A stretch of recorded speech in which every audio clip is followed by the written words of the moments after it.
Today, I want to talk about the 3 biggest lessons I learned while hosting a weekly Stephen King podcast. I'll be covering the importance of pre-production, why it's crucial to stick to a schedule, and what happened once I read all of Stephen King's books. First up, let's talk about pre-production. I had a lengthy spreadsheet going that was color-coded based on what was a novel, what was a TV series, what was a short story collection, and what was a movie, because those were all of the things that I was covering. I was doing this show weekly, and I just wanted to very easily keep track of the chronological order of all of those releases without having to scramble and look for them every single week. And this let me know exactly what order to both consume the media and release the episodes in. So right from the jump, I had over 100 episodes planned out because that was just how much there was out there between all of King's novels and the adaptations. And pre-production is going to look different depending on what your show is about. So, for example, if you have a news podcast, whether it's entertainment news, political news, any type of news, you'll have to consume the news, obviously, to prepare for your podcast. And then you will want to plan in advance which headlines really stuck out to you that you want to cover on your episode. And pre-production is a great way to just make sure you're not scrambling to get an episode out at the very last minute, obviously. If you are doing a news podcast, you will have a little bit tighter turnaround time, but you can still do things in advance to help you prepare for your recording. And if you're doing something that's narrative along the lines of Serial or This American Life, you're going to be preparing interview questions in advance depending on, what angle your story is taking. And then you'll probably have some narration that you have to work through. And all of that will sort of combine with just the production phase, because obviously you might not know what the narration is until after you've conducted your interviews, but you still obviously want to have, your story just roughly planned out so you know which direction your episode is going to go in beforehand. And then if it's something like my Stephen King podcast, for instance, obviously I had to read the books and watch the movies and watch the TV shows in advance of recording the episodes. There was one occasion where I did not do that, and I don't recommend not doing that, that's for sure. So basically, the less friction you can have between what you need to consume and when your episode needs to go live, the better. It'll just make the process so much easier. And that brings me to my next point, which is why it is crucial to stick to a schedule. I would not have been able to do this Stephen King podcast if I had not stuck to the weekly schedule. Whether or not I should have done that podcast weekly, that's a different topic for a different day, probably. But for me, it was just one of those things where I had to have this self-imposed deadline in order to get these episodes done. And it's great for your listeners to know when to expect episodes. So for instance, that one, I believe it was on Wednesdays. So every Wednesday I had a new episode out.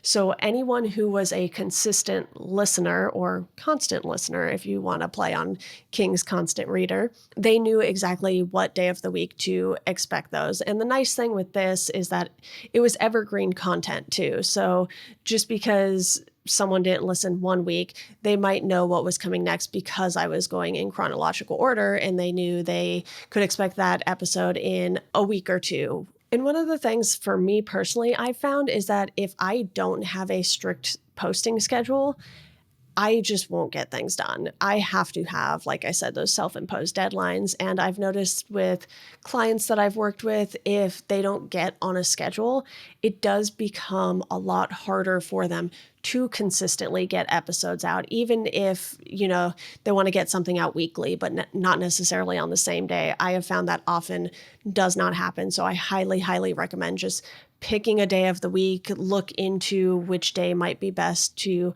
post your show. Are there other major podcasts in the same categories posting on those days?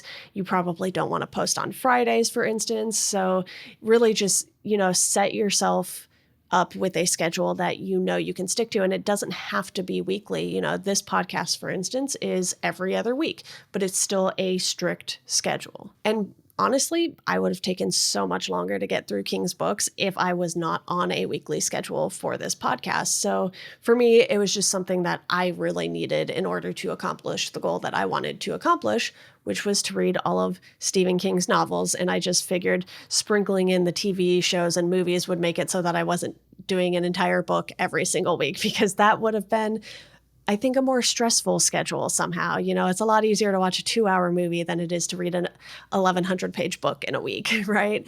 So that brings me to my third lesson, which is about what happened when I did catch up to basically the present day with King's releases. And, obviously he is still releasing books, but I never had a plan for what I would do when I caught up, because catching up and reading everything was the goal. So I caught up, I believe it was like March or April, and then King's next release wasn't out until September of 2023. And then once that release came around in September, I had a guest lined up who didn't end up reading the book, and I didn't find out about that until, I want to say, October or November, and I tried to get a different guest on, and then December rolled around and I just still hadn't done an episode. So at that point, I made the choice to just end the podcast. And the lesson I learned was that it is okay for your podcast to have an end goal,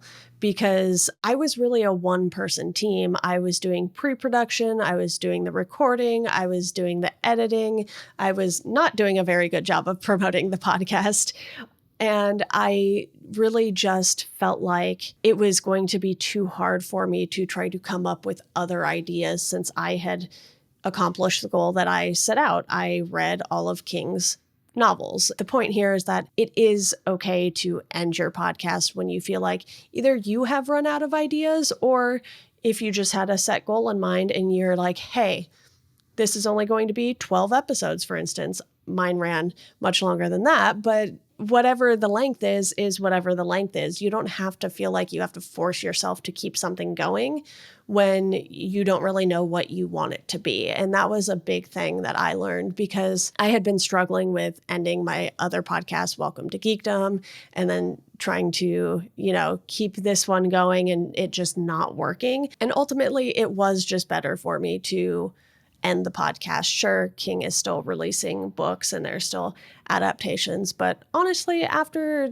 the recent Salem's Lot movie release on Max, I'm kind of thrilled that I don't have to talk about it, because I did not enjoy it at all.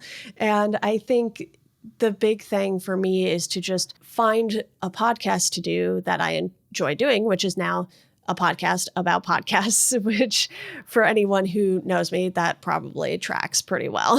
And I think, really what I want to do is I just want to help other people create the best podcast that they can. So if you want to learn more about the podcast production process and pre-production, check out my episode with Jesse Cannon. There are a ton of great tips in there, and I'll be back with more soon.